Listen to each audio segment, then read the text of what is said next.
Meri Brown, victim or villain? Hi, my name is James, and this is my take on reality.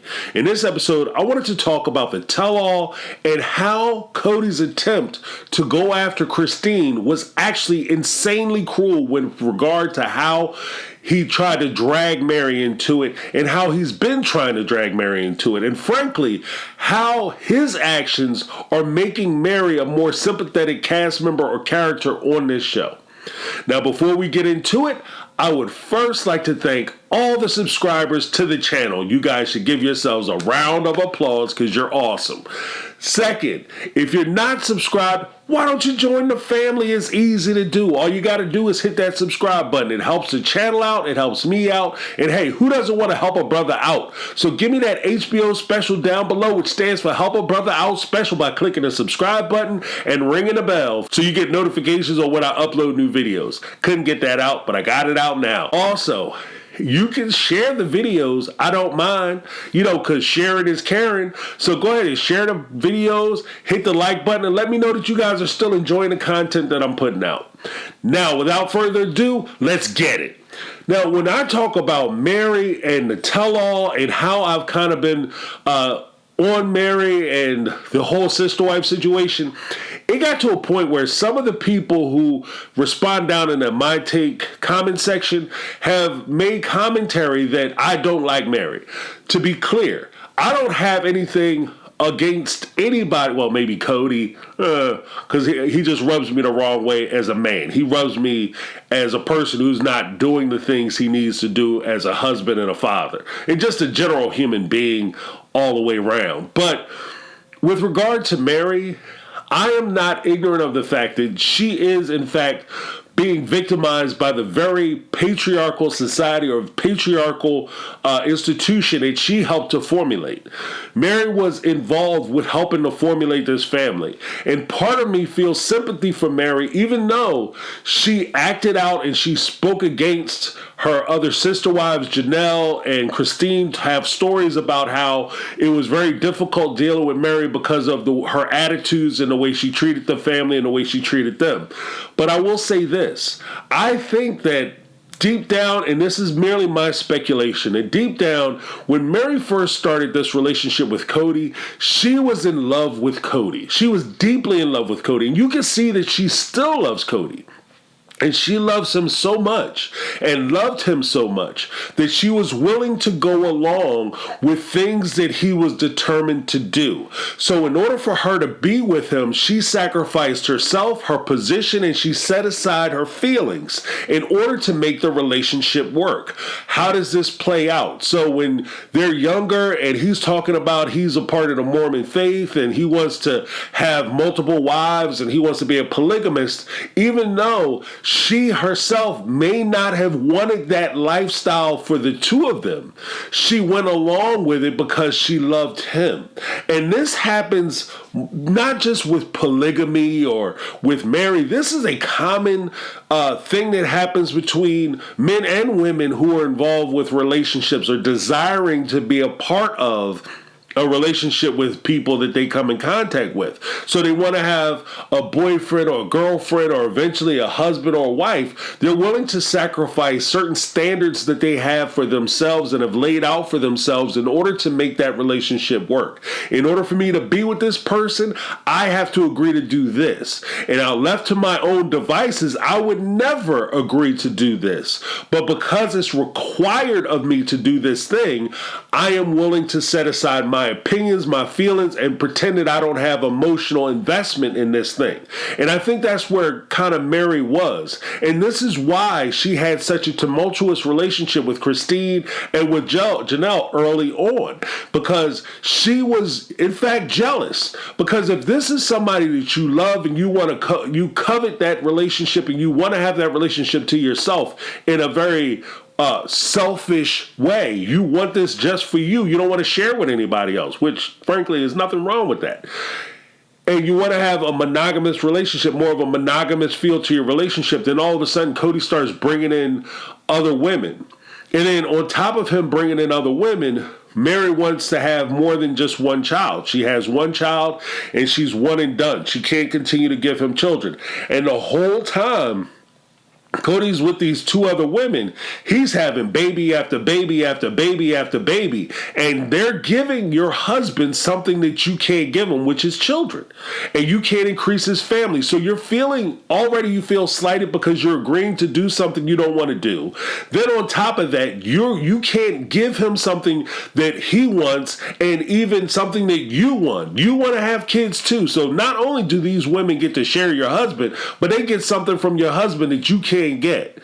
And that it creates a system of animosity where she's going to lash out, she's going to act out. And especially with Cody's intellectual hindrances, his intellectual limitations, as well as his emotional inability to be able to deal with people on an emotional level and figure out where they are emotionally and not being sensitive or intelligent emotionally, then he can't give Meri the security that she needs in order for her to feel better about the situation. So in Cody's sense, even if he convinced Meri that this is something that we want to do and we're going to do together, he can't give her the emotional support she needs in order for her to maintain the situation that they're laid out for themselves. So he's just he doesn't have that ability. And that's clear with a lot of the ways that he has interactions with the different people based on their concerns and the things that they raise during their conversations.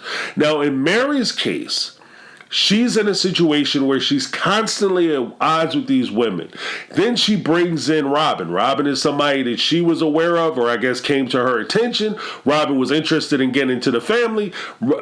Here Meri is thinking that she's going to bring somebody in who's on her side and somebody who's going to support her. You have Christine and Janelle. They formulate a bond together and they're working together and they have something to work against, which is Meri. And here Meri is thinking, I'm going to get me an ally. She brings in Robyn, and all of a sudden Robyn basically knocks her out of her spot as the legal wife and realistically as the first or favored wife. And now Meri is in a situation where she's trying to hold on to something that's not tangible, that she can't put her hands around and grab on tight to. She's a person who's out in the middle of the desert trying to hold on to sand and take sand with her. The more sand she scoops up, the more it slips through her fingers. She's never going to be able to hold on to this relationship because the person that you want to be in a relationship with doesn't want to be in a relationship with you. And it's very disquieting and it's very painful. And over again throughout the times, not just this season but previous seasons, we've seen where Cody has said nasty things to Meri. And by nasty, I am going to point out, unlike Cody, I'm not just going to say a phrase or throw a term out and just leave it there. Let's get into it. By nasty, my example of that is if Meri is in love with you and you notice she's in love with you, because I don't think, even though I question some decisions that Cody makes, I don't think that Cody is necessarily an idiot. I think he completely understands that Meri is in love with him. And he can use that love to his advantage because that's what he does. So he knows how Meri feels. And despite knowing how she feels, he goes out of his way to say, look, I don't care about you. Oh, I'm here. I'm waiting for you. I'm trying to be with you. Well, I'm not coming. I'm not coming. He time after time after time, he's taking the opportunity to reinforce to Meri that he don't care if she's around. He don't want to be with her. When he stood out there and said that I can't be with you because of who you were and how you were and the way you treated everybody, and therefore I can't be with you and I'm never going to be with you. And he said that out there on Coyote Pass. That was last season. He said that to her, that he's never going to be with her. Now, I'm all for being honest and putting it where the goats can get it. You tell people straight up where you are, you don't beat around the bush. But Cody goes out of his way to put the extra cruelty in cruel. He wants to be mean, and he does it.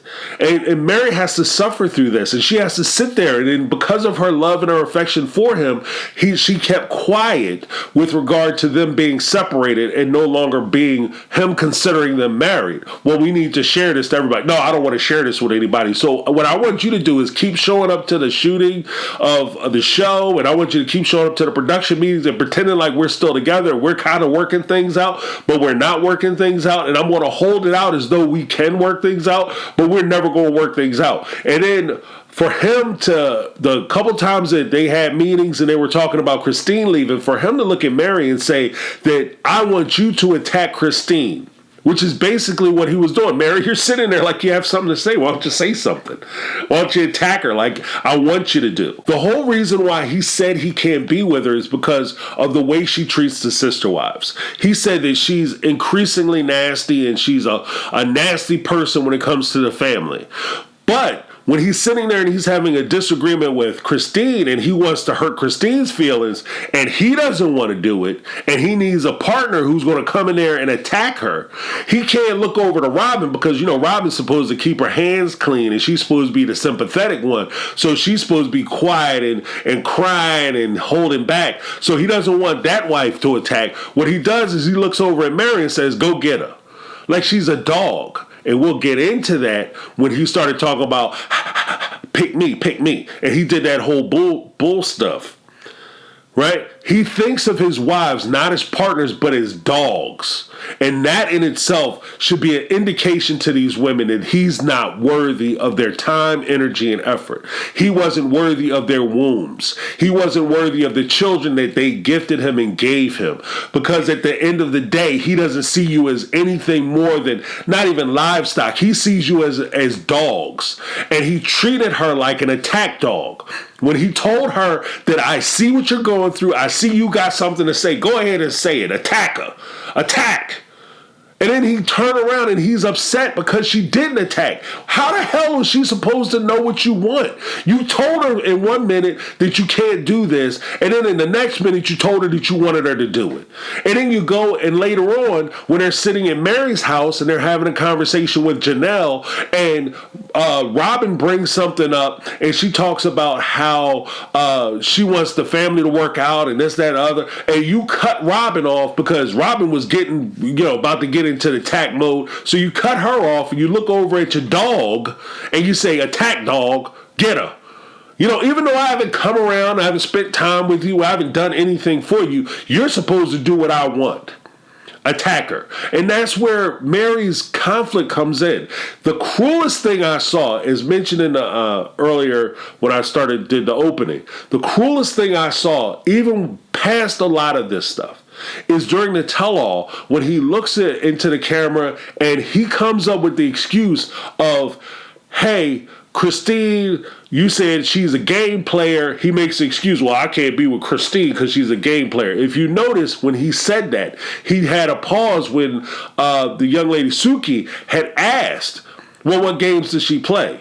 See, because now that puts Cody in a conundrum because he can't say that Christine is taking advantage of me. She outsmarted me. She fooled me when she was playing the games. I was conned and I was fooled. He can't lower himself to be below Christine on any level, much less the intellectual level.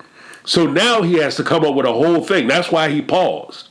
Hey, how was she playing games? She was playing games because there was a time I was thinking about getting back with Meri, and she had told me that if I get back with her, she gonna lose her mind. Suki had talked to Meri and told Meri that, did you know Cody was talking about getting back with you? Did you see the smile that went across Meri's face? Meri is committed to this relationship. She's still holding out the torch that she can get back with Cody. I've seen where she said that, she goes out and people will run up to her and tell her to leave Cody, and she feels like she's being attacked because she's still with Cody.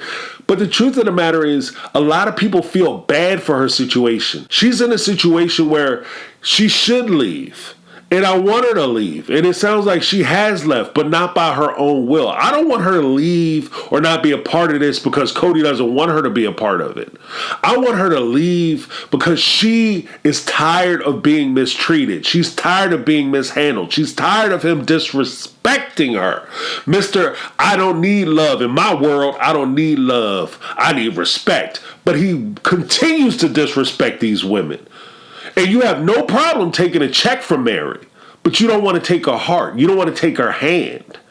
And that's where it becomes a question of, is Meri the victim or is she the villain?